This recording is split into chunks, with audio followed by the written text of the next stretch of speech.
اهو اهو. ايه بتعمل ايه؟ وحشتني بقالي كتير ما شفتكش. النهارده انا جاي لك بدره امريكا الجنوبيه والبرازيل، جاي لك بالكوبو. شفت الكوبو شكله عامل ازاي؟ الكوبو واحده من الفواكه المنتشره جدا في امريكا الجنوبيه وفي البرازيل، بس المفاجاه ان الثمره اللي في ايدي دي جايه لي من فلسطين.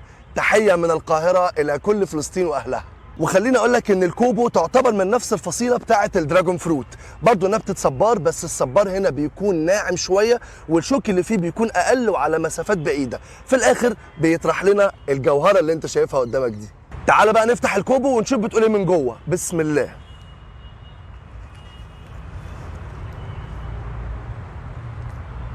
جاهز المفاجاه؟ يلا بسم الله. ادي شكل الكوبو من جوه. شايف الحلاوه والجمال والطعام عامل ازاي؟ منظرها بالظبط هو منظر الدراجون فروت. الاستاذ المحنك اللي قاعد في اخر الصف اللي انا قاعد سامعه من مكاني من هنا، ده مش دراجون فروت. بص شكله، الشكل مختلف تماما عنها، فدي مش دراجون فروت. نفس الشكل من جوه لكن ما لهاش علاقه بالشكل من بره. ده غير لسه دلوقتي هندوق الطعم ونشوف الدنيا فيه ماشيه ازاي. بص كمان من ضمن الاختلافات اللي هتشوفها، شايف انت اللزوجه الموجوده جوه دي؟ بص اهي، بص اهي، شايفها عامله ازاي؟ في العادي لما بتجيب فاكهه بتستنى لما بتكون طريه شويه وبعد كده تاكلها، انما الوضع مختلف خالص في الكوبو. الكوبو لو ما كانتش ناشفه ما تتاكلش، يعني لو طريت باظت. فاللي معانا دي ناشفه، شايف لما بدوس عليها صباعي ما بيغرسش. لما تيجي تنقي ثمره الكوبو لازم تكون ناشفه. بص بعمل كده اهو، وي بص اهو كمان مره، بص اهو كمان مره، كمان مره، كمان مره. شايف اللزوجه دي؟ هي دي اهم حاجه في الكوبو. لو ما لقيتش اللزوجه دي ما تاخدهاش. كمان مره، كفايه كده. اهو اهو. من غير اللزوجه دي تبقى مش مظبوطه. شايف انت اهو، بص المنظر اهي. ايوه هو ده ماشي. تعالى بقى ندوق الكوبو ونشوف طعمه ايه من جوه. يلا بسم الله. قشر. بص احلى حاجه فيها ان هي ايه، بتتسلت كده على طول.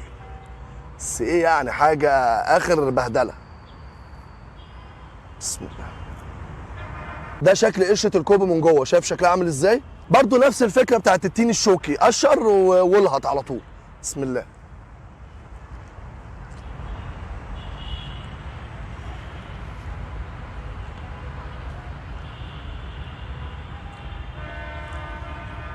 طعمها بنسبه 80% قريب من طعم الدراجون فروت البيضه.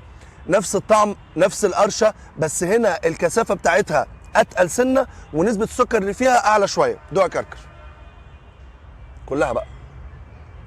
يخ بص البتاع ده رخم قوي، وحش قوي البتاع ده. ايه رايك؟ لا يا اسطى علي صوتك، طعمها حلو. لما تيجي تاكل الكوبو انت مش هتكون خرجت بره نطاق الدراجون فروت.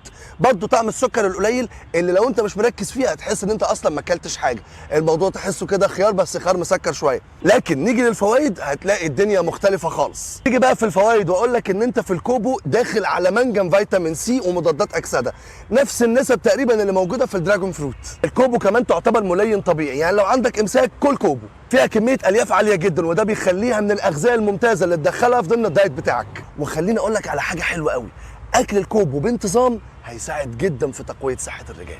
في كمان دراسات اتعملت على الكوبو بتقول ان هو من اقوى مضادات سرطان القولون. الكوبو كمان بتساعد على تخفيف التهابات بطانه المعده، بتساعد على تاخير علامات الشيخوخه، بتحسن اداء الجهاز المناعي بشكل كبير جدا. اكلها بانتظام بيساعد ان الجلد يبقى مشدود وبصحه كويسه. قبل ما اقول لك سعرها كام هتلاقيني سايب لك لينك الابلكيشن في الكومنتات، لو انت كاتب حاجه يقلبها لك صوت، ولو انت بتتكلم ياخد صوتك يعمله كلام. نزله هيعجبك قوي. ونيجي لقطه السعر اللي انا عارف انك قاعد مستناه من بدري. انا ما اعرفش الكوبو سعره كام لانه جاي لي هديه، بس لو انت من فلسطين او من دوله عربيه بتزرع الكوبو كله حلو جدا مفيد. لو انت من مصر ما تجيبوش عشان انا جبته مكانك.